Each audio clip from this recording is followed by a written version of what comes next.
loves. This is the series Conscious Mindset Shift. Elevation begins with emotional responsibility. Elevation is emotional maturity. Taking responsibility empowers always. Taking responsibility for your actions always empowers you. Always. I swear to God. I just had a situation with the man who love bombed me the other day. Remember, I jumped on live and I was ranting? Guys, no matter what, take responsibility. Every single encounter with a human that didn't go well, we can take accountability for. It's crazy. It doesn't, you're like, what? This person did this to me? No. It's you and that person, both, no matter what situation, there's two, you can take accountability for something. It's crazy. And when you do, you actually empower yourself and become more and more wise and more powerful. It doesn't seem like that makes sense, but it does. I swear to God, it's so weird. And I remember when I first learned this, I think I was just graduating high school, and it changed my life when I learned this, and I actually lived by it. It changed my life. When I actually learned that I was the cause of why my life went to shit when it did when I was younger, because I put myself in positions and places and allowed my emotions to react or to not control situations based on good and bad and happiness or sadness or morals and values, or just being a safe human in life and not choosing to be around people that hurt you or bad people who inflict negativity onto you then in your life, or just are not nice people and are mean to you. Everything that you surround yourself is kind of your fault, whatever you get into. So if we can literally take responsibility for everything, your whole life will change. Literally your whole entire future is depending on the responsibility that you take in your heart. Nothing money wise, nothing physical, nothing anything, just literally connection to other human and to life itself, not even to human, literally with the force field of the core of the earth to the universe and just earth, just everything.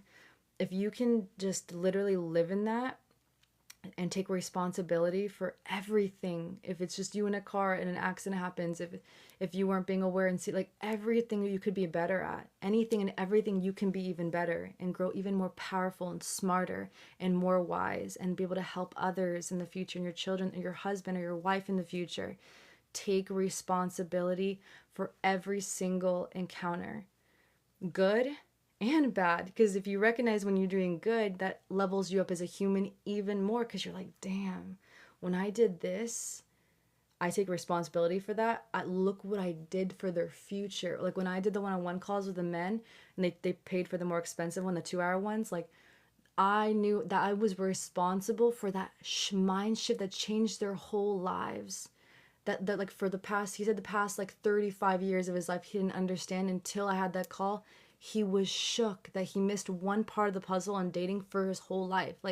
When I inflicted that and I could hear it in his voice, literally quiet, there was silence, he didn't even know what to say, he couldn't speak, that I was responsible for that. So we're taking responsibility empowers you, and so we need to do it more. Don't run away from this. If you take responsibility for bad things, do it, but also take responsibility for good things you do too. Really feel that. Be self-aware enough to feel when you do good with someone, and I did that.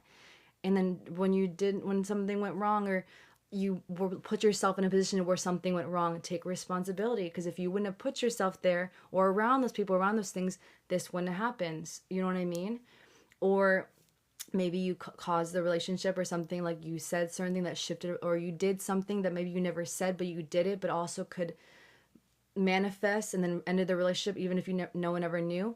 There's still responsibility in everything. So remember, always be real with yourself. If you don't want to talk to a therapist or anyone or tell anyone, just do the inner work. Journal. That's why people are so hard on journals. You don't have to have an actual journal. Just literally have notes. I have like note cards and stuff, and like binders and things I write in. You can do the work on yourself, not having to tell anyone what you did, just writing down, taking responsibility for everything in your life. If you want to go and like actually knock on people's doors and try to find people's and like say you're sorry, that is a way to like heal from the past and like get through to things. But really, you're just kind of stirring up the pot in a way. You're bringing your attention to someone else's life that maybe is like healed from you, and they don't really need you to come into their life. So that's, if that's something you really need, then you can go and look up every person or everything that you experience and say you're sorry, and like that you are taking responsibility for things. And if not, piece of paper in your own soul, be real with yourself, take responsibility with things. This will really empower you as a human, like greatly, if you can remember everything, because there's some things that you will never take account. You just didn't, if you haven't learned this at a younger age and you're just learning this now, then you have probably so much experiences that you can't really know right now. So it might have to come up slowly, or you do a little bit of work, but then now from this day forward you take accountability for everything, right? So that'll help you empowers you over time to even better and better. Awareness replaces blame calmly. You own your responses. Awareness, awareness, awareness. Blaming, it was you, it was you, it was you, it was you. Like we tend, especially with children who've lived up in a family, we understand that it takes two though. Yes, it was one person in a relationship. It could have been one person that did more harm than good. There's maybe one that cheated, but like, you know what I mean? Like one possibly did more, but it takes two people for something to be not going right, if that makes sense. Like I knew when I got cheated on, like I kind of knew why. This was my first relationship. I kind of understood. And then the other relationships that I had that were a 3 year and a 2 year, which is when I actually fell in love. I wasn't in love with him. So I thought I didn't love him. It wasn't until like three relationships later is when I had my first love. And that those two, like they would do anything for me. You see what I'm saying? So everything happens for a reason. Anything that happens, you have to take responsibility because you played a part in something. It's kind of crazy and you're like, what? They cheated on me. You're like, and like most girls would be like that. And like in that moment, that's actually how I was. You play the victim. Most people in when the relationships are ending, they just play the victim.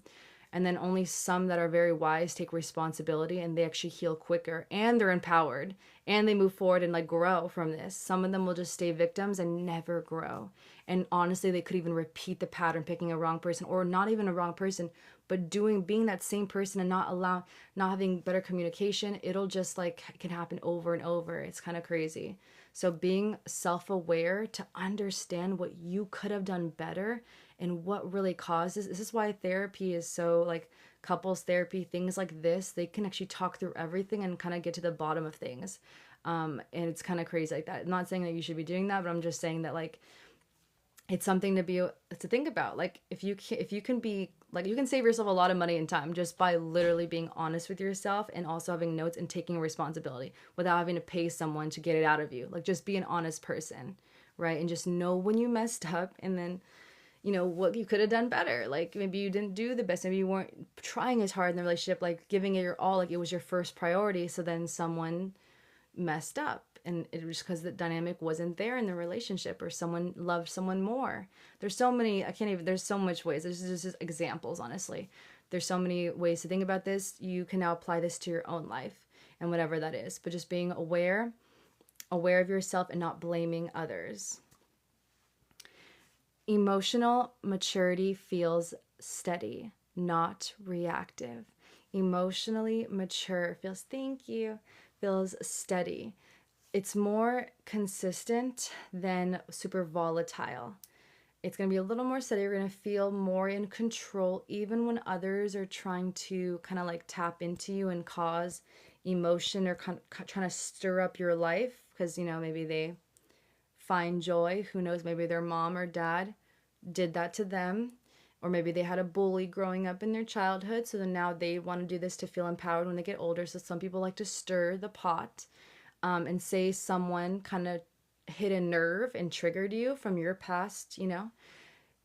As we build emotionally, like in becoming steady and mature, when people try to do that, even when they touch and press one of your triggers, a button in you, and you're like, whoa, like you felt like a flashback of the past, or just you felt it. It's not even a flashback. You just kind of feel like that kind of hurt or that kind of ticked. Like in that moment, you're so self-aware and steady and mature that like you're not going from 0 to 100 in 2 seconds. That person couldn't make you go from peace and normal to now just like angry, like at it, like yelling, or just like they can't affect you, like they can't touch you. And it's that's the most powerful and the most mature, emotionally mature. There's different types of maturity, but emotionally mature, you just aren't phased. So you're chilling. This is good for marriage, this is good for relationship, friendships, really all relationships, but for marriage and like children, like being able to control your emotionally mature people, I think are so ready to have children, are so ready to get married, because their relationships, like they're set. They're set. Nothing can affect each other. They're just gonna have love and happiness and good times and memories. So we want to all get there to that steadiness. Conscious responses preserve energy. Conscious responses will preserve your energy deeply. So being very conscious of what you're saying, of how you're moving, your energy, your actions, what you're doing, your care for people, your understanding for people, your helping people, like kind of like how you move your and preserves your energy. Because like if you're in calm and you're conscious, you're so much like more wise. Like you're the wisest in the room. It's kind of interesting, because you're so conscious of the present moment. Like you're so aware of people. It feels good. It feels good, and it also preserves your energy. And then in the future, when something comes up, a problem happens, like you're doing this, something happens, occurs, because you're always so calm and like cautious and present. Like you can just like tackle it. Like it's like, oh, let's just do this instead. Oh, I have an idea, let's do this, let's go this way. Oh, this, we can fix it like this. Oh, we can save money if we do this and this. Like you're more able to solve problems better when you've really gotten to that conscious present, like preserving your energy. You have energy when it's ready. When there's like, what are those people that are like more brave people that are like that? Like when there's someone took someone's purse, someone's like ready and conscious and present. They're running after, like people that weren't so present and kind of all, they wouldn't be even thinking of like running. They're not even ready to run right now. Running wouldn't even be a thing. They're not even like that. You know what I mean? They weren't that calm and present to be able to just go from 0 to, and was sprinting off to after this guy stole the woman's purse. You know what I mean? Like those people are very, they preserve their energy. They're aware, they're conscious, they're deep. And it's a part of maturity too. It's a just amazing skill to have, honestly, is to be present and conscious. The conscious reset. Choose your response. Choose your responses. Don't allow others to choose your response or what society says. Like, no, you choose who you want to be in this world and how you respond and how you move and how you act. Are you someone that raises their voice? Are you someone, I'm asking you right now, are you someone that literally screams loud to people? Like, are you that person that does that? Like, think about that to yourself right now. Are you a human that literally yells to humans? You are a human that yells at another human. You raise your voice. Do you do that? Is that a part of your identity? You raise your voice at people when you're angry. Does that accomplish anything? If someone yelled at the loudest, their top of their voice at you, and looked at you in the eyes and yelled at you with anger or sadness or who knows what, would you be like, would you want to resolve a problem? Would that feel like good for you, or would that feel disrespectful? So, again, choose your responses. Who are you? What is your identity?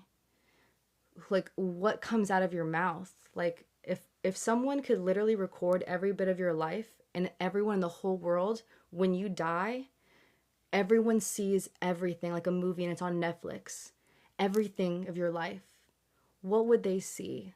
Who are you? What were your responses on this earth to all different people from all walks of life, from all color and background and ages, from little to older? How you speak? Did you scream at children, but you respect elders? Who are you? It's a really deep question, but choose your responses day to day, all the time. You choose your responses and who you are and who your identity is. Here are some affirmations for you to use. I respond consciously. Responsibility empowers me. I am steady. Respond. Don't react. This is video 12, Conscious Mindset Shift. I got you guys. We are shifting our mindsets, our brains, how we think, how we move.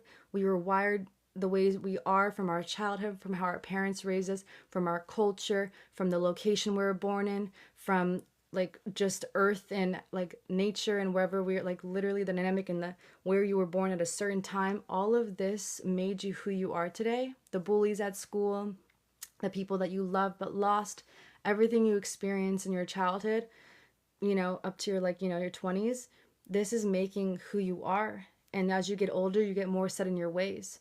So we need to use this time wisely in this growing era, right? And figure out who we are and consciously shift our minds forever and become a whole new identity that's better than ever, that literally moves every single day in the highest form, no matter what. No one can touch us. We don't react. We are just literally like strong, and we push forward no matter what. We stay consistent and disciplined on our goals and who we are, our morals and values, and you can shift your identity, and you will. And I'm here to help you guys shift for the better, to become the best version of yourself that you are so proud to be every single day. So proud of yourself to look from where you used to be and look how far you've come. It is beautiful. And we're grateful every single day. Me and you, all of us are grateful for how much we've grown, and we're just growing more and more every single year, and it's beautiful. And one day we'll have a wife, and one day we'll have a husband that literally gets to get all of us, all of this hard work and all of this conscious mindset shifting and rewiring that we've done for ourselves. They're gonna get to have every bit of that. And we won't need money to make us happy. We'll just have each other, and we're just happy. And that is home. No matter where that person is, you want to be there, because it's nothing but happiness in their hearts and souls. And that's what I'm here to help you guys do, is become the best version of yourself, so you can have like the best love of your life and be able to keep it happy and amazing forever, and not just die out and you just stay in the marriage just to stay in it, or divorce happens. I love you guys so much. I hope you guys enjoy this series as much as I do, and I'll see you in the next one. Mwah.